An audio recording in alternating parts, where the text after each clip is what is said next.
Krashi, umejuaje kwangu? Last time ulinionyesha apartment. Alafu nimeenda hapo chini kwa gateman akanionyesha house number. Hivyo ndivyo nimejua kwako. Oh.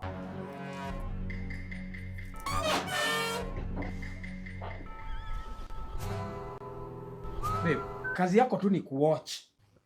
Na hata hutaki kujua bwanako ameshinda aje. Na si ulikuwa kazi? Umesema nini? Na hapa umekelea miguu kwa meza. Umepika kweli, kuna kitu ya kukula? Na wewe kuna pesa ulinipea asubuhi ninunue food? Acha niangalie. Deal na wewe. Leo lazima ni deal na wewe. Enda uangalie. Unajisikia hata ukiongea? So kazi yako ni kukaa. Mimi naenda huko na kufanyia kazi. Wewe uko hapa tu umekaa. Watch. Na huwezi pika. Sufuria tu ziko vile ziacha asubuhi. Asubuhi nilikuwa nimekwambia unipe pesa ukakataa kunipea. Kwa hii nyumba hakuna chakula. Mimi siko nataka hizo. Leo natoka kwa hii nyumba. Sitoki. Acha nichukue manguo zako. Sitoki. Ulinileta huku nitoe, siendi na sitoki. Nguo zako ndo hizi. Hizi. Amka. Siamki. Sasa hii nyumba ndogo hivi ndo nataka kufukuza mtu. Kwenda kabisa. Alafu last time kuna kitu ulikuwa nataka kuniambia.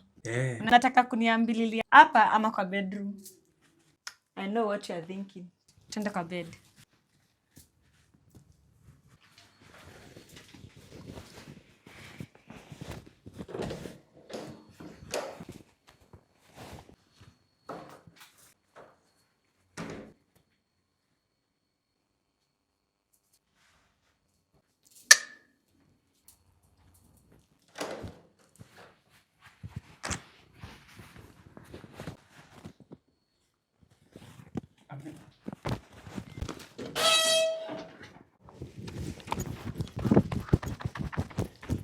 Excuse? Yes. We can talk now.